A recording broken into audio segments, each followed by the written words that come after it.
নমস্কার সকলকে, Mithu's kitchen official চ্যানেলে আপনাদের সকলকে স্বাগত জানাই। আশা করি আপনারা যেখান থেকে আমার এই ভিডিওটি দেখছেন আপনারা সকলেই ভালো আছেন এবং সুস্থ আছেন। আজকে আপনাদের সাথে শেয়ার করে নেব ভীষণ হেলদি এবং স্বাস্থ্যকর একটি লস্যির রেসিপি। যাদের ডায়াবেটিস রয়েছে তারাও কিন্তু এই লস্যির রেসিপিটি ট্রাই করতে পারেন, তারাও নিঃসন্দেহে এটি খেতে পারবেন।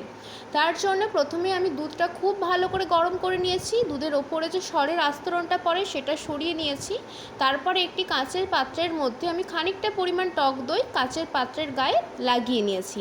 এরপরে গরম করা দুধটা আমি এর মধ্যে দিয়ে দেব। যতটা পরিমাণে দই বসাবেন বলে ভাবছেন ততটা পরিমাণ এখানে দুধ এর মধ্যে দিয়ে দেবেন। বাড়িতে পাতা টক দইয়ের লস্যি বানানোর স্বাদ এর কিন্তু দোকানের চাইতেও অনেক গুণ বেশি হয় এবং অনেকটাই স্বাস্থ্যসম্মত এবং খেতেও ভীষণ ভালো লাগে। গরমকাল তো পড়েই গেল, বাড়িতে এইভাবে একবার লস্যি ট্রাই করে দেখতে পারেন। ভীষণই হেলদি একটি রেসিপি। আমি ঢাকা দিয়ে এটা 6 থেকে 7 ঘন্টা মতো রেখে দিয়েছিলাম। যে কোনো গরম জায়গায় রেখে দেবেন। তারপরে দেখবেন কত সুন্দরভাবে কিন্তু আমাদের দই বসে গিয়েছে। এইভাবে দই বসিয়ে নিলে খুব ভালো হয়। এটি কোনো ভিনিগারের ব্যবহার করতে হবে না, এতে করে দইটাও খুব সুন্দরভাবে বসে যায়। এরপরে আমি এখানে একটি মিক্সিং জার নিয়ে নিয়েছি। আপনারা যতটা পরিমাণ লস্যি তৈরি করবেন বলে ঠিক করেছেন ঠিক ততটা পরিমাণ কিন্তু এখানে দই নিয়ে নিতে হবে। আমি এখানে প্রায় 300 গ্রাম মতো দইয়ের ব্যবহার করেছি। যেহেতু আমি এখানে 4 গ্লাসের মতো লস্যি তৈরি করে নেব, সেই জন্য আমি এখানে অনেকটা পরিমাণে দই দিয়েছি। আপনারা যদি কম পরিমাণে লস্যি বানাতে চান তাহলে একটু কম পরিমাণে দই দেবেন। আর এই লস্যির রেসিপিটি ভীষণই স্বাস্থ্যকর, ছোট বাচ্চাদেরকে চাইলেও আপনারা দিতে পারেন। এখানে আমি কোনোভাবেই কিন্তু চিনি ব্যবহার করব না। চিনি একবারেই শরীরের পক্ষে ভালো না, আমাদের জন্য ছোট থেকে বড় কারোর পক্ষেই ভালো না। তাই এই রেসিপিটি একদম স্বাস্থ্যসম্মত, চাইলে যে কোনো বয়সের মানুষেরা এটি খেতে পারে।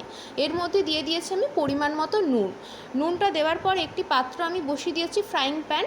তার মধ্যে আমি পাত্র যখন খুব ভালো করে গরম হয়ে যাবে এর মধ্যে দিয়ে দেবো 1 বাটি গোটা জিরেটা আমি খুব সুন্দর করে ভেজে তারপরে গুঁড়ো করে নেব। আর জিরেটা আমি এখানে একটু বেশি পরিমাণেই ভেজে রাখবো, তাতে করে কি হবে পরবর্তীতে অনেক রেসিপিতেই ভাজা জিরের গুঁড়ো লাগে। সেই জন্য আমি এখানে জিরেটা একটু বেশি পরিমাণে নিয়েছি, যাতে একেবারে গুঁড়ো করে রেখে দেওয়া যায়। এই পুরো জিরে গুঁড়োটা আমরা লস্যিতে ব্যবহার করব না, খানিকটা পরিমাণই দেবো, কিন্তু এখানে ভাজার সময় আমি অনেকটা পরিমাণে নিয়ে নিয়েছি। তাই জিরেটা ভাজতে একটু সময় লাগবে, যেহেতু অনেকটা পরিমাণে জিরে রয়েছে। গ্যাসের ফ্লেমটা অতি অবশ্যই করে লো টু মিডিয়ামে রাখবেন, তাতে করে জিরেটাও খুব সুন্দর ভাজা হবে এবং জিরেগুলো পুড়ে যাবে না। সেই জন্য গ্যাসের ফ্লেমটা লো টু মিডিয়ামে কিন্তু রাখতে হবে। তারপরে আমি এখানে 5 থেকে 6 মিনিট সময় নিয়ে যখন দেখব জিরে থেকে ভীষণ সুন্দর একটা মিষ্টি গন্ধ বেরিয়ে এসছে, তখন বুঝতে হবে জিরেটা আমাদের খুব ভালো করে ভাজা হয়ে গিয়েছে।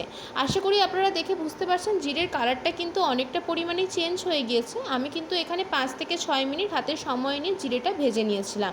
যখন দেখব যে কালারটা একটু চেঞ্জ হয়ে গিয়েছে এবং ভীষণ সুন্দর একটা গন্ধ বেরিয়ে এসছে, ঠিক তখনই বুঝতে হবে যে জিরেটা কিন্তু আমাদের একেবারে ভাজা হয়ে গিয়েছে। বেশি কড়া করে ভাজবার প্রয়োজন নেই। আর অতি অবশ্যই করে জিরেটা যখন ভাজা হবে গরমটাই কিন্তু গুঁড়ো করে নেওয়ার চেষ্টা করবেন। এতে করে কি হয়, জিরেটা খুব সুন্দরভাবে গুঁড়ো হয়, নাহলে কিন্তু দানা দানা থেকে যেতে পারে। সেই জন্যই বলছি একদম গরমটাই গুঁড়ো করে নেবেন, তাতে করে জিরে গুঁড়োটা ভীষণ সুন্দর একদম পাউডার ফর্মে তৈরি হয়ে যায়। আমি এখানে জিরেটা ভাজা রেডি হয়ে গিয়েছে। এরপরে আমি এখানে গরম ভাজা জিরেটাই কিন্তু মিক্সিং জারের মধ্যে নিয়ে নিয়েছি। তারপরে ঢাকা দিয়ে খুব সুন্দর করে একটা পাউডার ফর্ম আমি এখানে তৈরি করে নিয়েছি। আশা করি দেখে বুঝতে পারছেন কোনোভাবে কিন্তু এর মধ্যে দানাভাব নেই। এরপরে আমি দইয়ের মধ্যে তো নুন দিয়েছিলাম, তারপরে এর মধ্যে দিয়ে দিচ্ছি সামান্য পরিমাণ বিট লবণ দেওয়ার পরে ভাজা জিরের গুঁড়ো আমি এখানে দিয়ে দিয়েছি সামান্য পরিমাণ, এবং সামান্য পরিমাণ দিয়েছি চাট মশলা গুঁড়ো। আর এখানে আমি দিব 1 চামচের মতো গোলাপ জলটা অতি অবশ্যই করে দেবেন, এতে করে লস্যির মধ্যে ভীষণ সুন্দর একটা স্মেল আসে এবং খেতেও ভীষণ ভালো লাগে। গোলাপ জলটা আমি দিয়ে দিয়েছি। তারপর এখানে দিচ্ছি ডাবর হানি। আমি এখানে ডাবরের হানিটা ব্যবহার করেছি বড় চামচের 3 চামচ। আপনারা যে কোনো কোম্পানির হানি এখানে ব্যবহার করতে পারেন, মানে মধু যে কোনো কোম্পানি দিতে পারেন। এরপর আমি 3টে বরফের টুকরো দিয়ে খুব সুন্দর করে মিক্সিং জারে ঢাকাটা লাগিয়ে সুন্দর করে একটা ব্লেন্ড করে নেব। আমাদের হেলদি স্বাস্থ্যসম্মত ডায়াবেটিস স্পেশাল লস্যি কিন্তু একদম রেডি হয়ে গিয়েছে। এরপরে আমি এখানে সার্ভ করে দিচ্ছি। দেখতে যত না লোভনীয় হয়েছে, খেলে প্রাণ মন জুড়িয়ে যাবে। এই গরমের জন্য একদম উপযুক্ত স্বাস্থ্যসম্মত একটি লস্যি রেসিপি আপনাদের সাথে শেয়ার করে নিলাম। আশা করছি আপনাদের রেসিপিটি ভীষণ ভালো লেগেছে। তাহলে আজকের এই রেসিপি আপনাদের কেমন লাগলো অতি অবশ্যই কমেন্ট করে জানাবেন। যদি ভালো লেগে থাকে অবশ্যই করে আমার চ্যানেলটিকে সাবস্ক্রাইব করবেন। লাইক শেয়ার কমেন্ট করতে ভুলবেন না।